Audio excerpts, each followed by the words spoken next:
أيها الأحبة، السلام عليكم.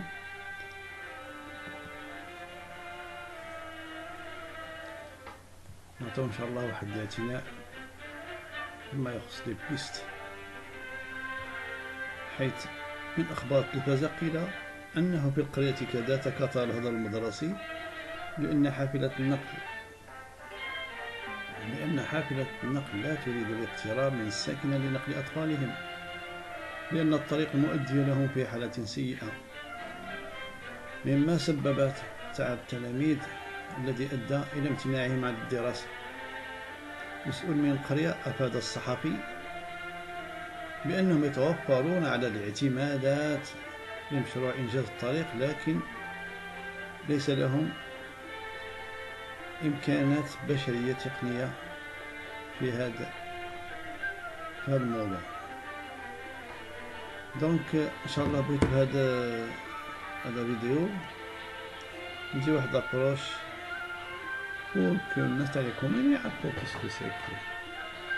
Donc, trois vidéos. En principe, la vidéo 1, sensibilisation, évoquant l'impact des déclenchements de l'exclusion infantile et juvénile de la scolarisation et les outils techniques essentiels pour pistes et ouvrages de ruissellement par bise sans hydrologie.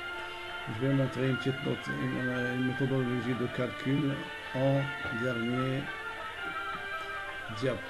La vidéo 2 sera consacré à une étude de piste hors catégorie par Cobadis. La vidéo 3, une étude de piste par Civil 3D. Les pistes de communes rurales en très mauvais état constituent entre autres un facteur essentiel du sous-développement et une cause pour quitter des études pour les élèves résidents éloignés au milieu rural. Les voitures de transport ne veulent pas emprunter les pistes dégradées à risque. Les élèves ont un long chemin à parcourir vers la piste carrossable où existe l'arrêt de l'autobus. يعني مسافة بعيدة كتبعد كيتمشى فيها التلاميذ مما يعيهم العياء وضياع الوقت إلى آخره. Les parents se mobilisent pleinement pour le transport de leurs enfants. Et bien sûr, il y a là l'abandon du travail, ce qui génère des mauvais goûts dans tous les sens, ce qui affecte négativement l'engrenage du développement socio-économique et culturel. Les vidéos très explicites permettent à tout intéressé communal de faire le projet de la piste hors catégorie en extension, pour que ces enfants, bien entendu, puissent aller à l'école. Le préalable de base, socio-cadastral et géométrique. Tout d'abord, nous allons focaliser sur l'essentiel. On se met d'accord qu'on va faire un effort pour cette piste. Il s'agit d'une piste hors catégorie où la vitesse est inférieure à 40 km/h. Et l'on s'abstient de la rigueur des règlements routiers. Distance de freinage, clôtoïde, dévers, distance de visibilité, etc. Néanmoins, une attention particulière pour les marécages, alluvions ou assises pulvérulentes, un terrain de très mauvaise consistance.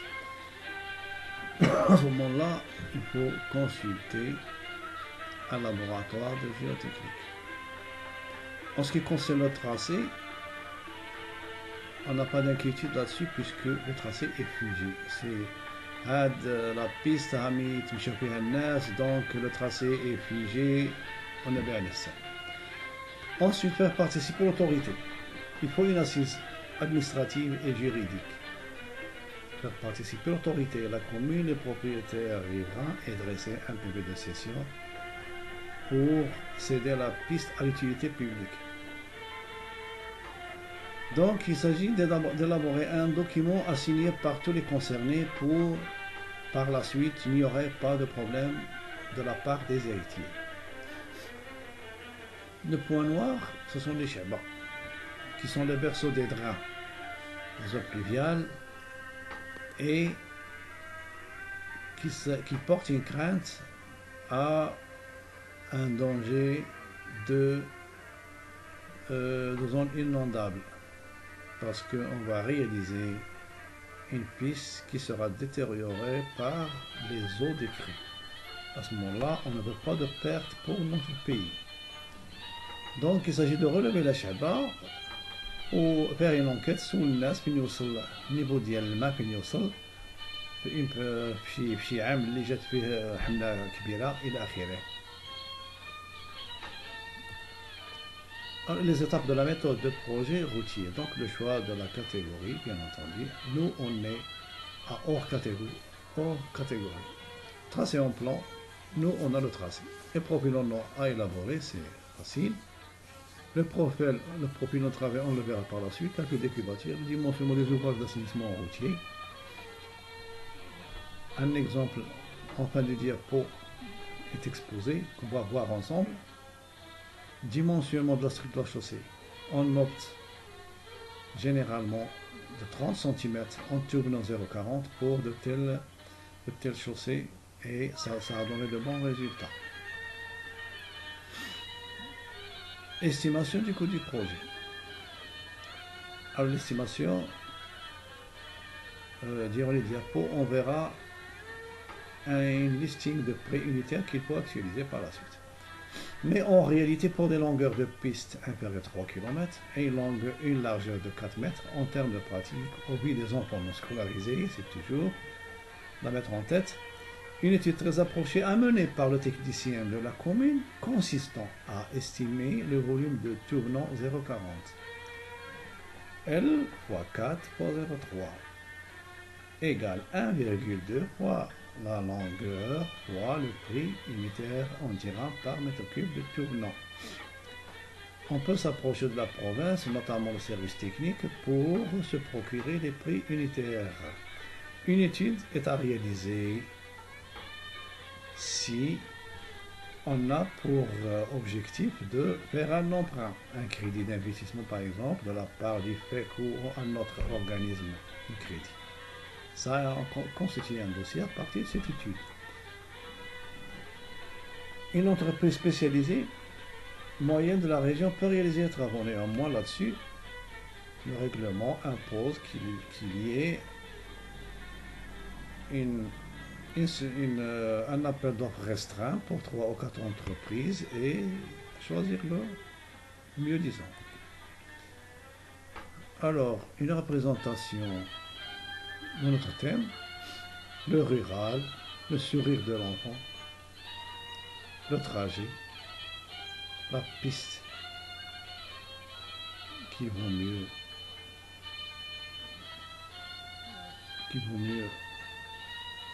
réhabiliter ou construire ou je sais pas pour que les engins entrent à l'intérieur du transport et amènent les enfants pour aller à l'école.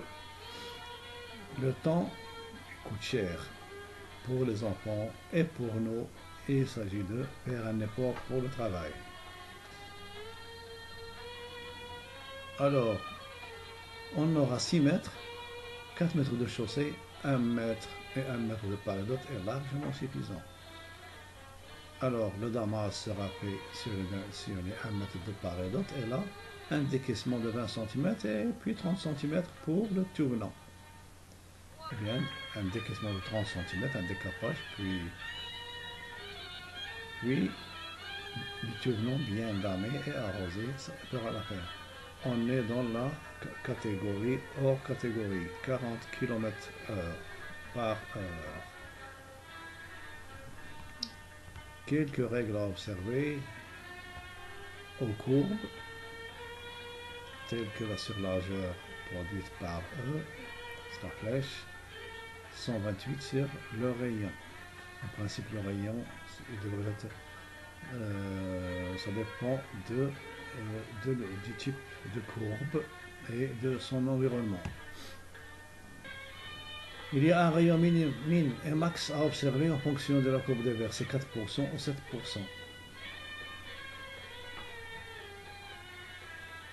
Volume de terrassement, plusieurs méthodes. 3 ou 4.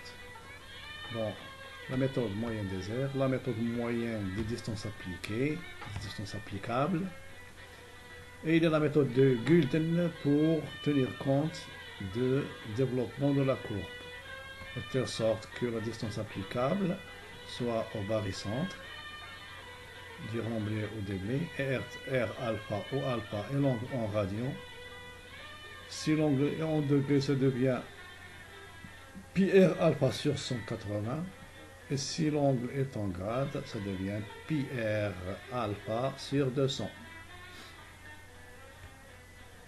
Le logiciel Cobadis Civil 3D présente deux options pour le calcul des volumes des terrassements. La méthode de Gulden que je représente ici, donc c'est le parcours de la courbe. Le barycentre au centre de gravité de la section, d'une telle section, qui s'applique sur le développement de la courbe. À titre indicatif, voilà les prix par région qu'il faut actualiser à un prix. Il faut actualisation des prix unitaires par un coefficient K de 1,3. Néanmoins, vous pouvez chercher auprès du service technique de la province pour vous donner les prix de la région. En ce qui concerne le DALO, je vous propose de faire un avant-métré et faire ressortir les différents postes, terrassement, l'hérissonnage, béton en propreté, béton armé du DALO, les muronnelles, les radis amont et aval et parapluie, les voiles, la dalle, etc. Les armatures, pour les évaluer par une densité de 110 kg par mètre cube de béton armé.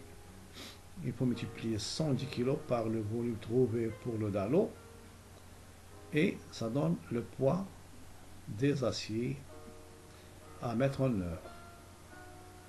Le remblaiement ou mouvement de terre qui se produit notamment aux alentours des muronnelles pour stabiliser l'ouvrage. Le gabionnage éventuellement à évaluer en mètre cube. C'est quoi le gabionnage? C'est un parallélépipède en acier galvanisé de maille 10 sur 10 à double ligature avec des tirants où l'on met des galets d'oued ou moellons de calcaire dur bien appareillés pour que ça soit stable au niveau de la pose. Le gabion est très utile pour stabiliser la piste, notamment auprès des rives d'oued. Voilà l'image ci-contre visualise une piste réalisée en tournant 0,40, bien damée et arrosée d'une couche de 30 cm, sans revêtement de surface. L'usage sans usure notable convient aux véhicules standards pour l'exploitation agricole. Pour les traversées d'oued, les bus CAO en parallèle en fonction du débit à transiter. À titre d'exemple, pour déterminer le nombre de bus, on n'opte pas approche pour un DN 800 parce que le 800 il permet l'entretien et le débouchage en cas de charriage de branches qui obstrue la buse. Donc le DN 800 est meilleur que le DN 600.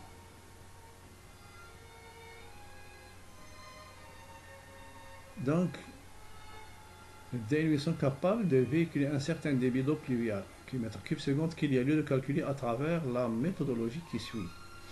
Les données incontournables, pour ne pas s'imbriquer dans l'hydrologie, c'est une approche simpliste qui donne un ordre de grandeur pour dimensionner sans attendre, sans perdre du temps. Donc on a comme paramètre l'aire du bassin versant, le coefficient de ruissellement, l'intensité de la pluviométrie en millimètres par heure traduite ou ressortie par la hauteur de pluie. La hauteur de pluie ou inverse, la durée des précipitations pluviales en heure. Les formules usuelles connues sont plusieurs, mais nous focalisons sur les plus utilisées, la méthode rationnelle et la méthode de Kako. D'ailleurs, Kako est ressorti de la rationnelle. Kako pour les aires pour une surface du bassin versant inférieure à 200 hectares. La rationnelle est pour les grands bassins sans problème. Elle est applicable. Supposons une averse de pluie de hauteur avancée 40 mm, c'est-à-dire on a entendu dans la météo 40 mm pendant une heure. Ça veut dire quoi? Ça veut dire le débit, c'est le volume divisé par le temps. Le volume en mètres cubes sur le temps en secondes, on aura le mètre cube par seconde. Sachant qu'un millimètre d'eau représente 1 litre par mètre carré et 10 mètres cubes par hectare. Supposons un bassin versant de 50 hectares et le coefficient de ruissellement de l'ordre de 0,6 parce qu'on est en rural. S'il y a beaucoup d'arbres et de verdure, ça descend, ça peut être même à 0,25. Il y a des tableaux dans la littérature que vous pouvez trouver sur le net. Si le terrain est rocheux, ça peut aller jusqu'à 0,70, même à 0,75.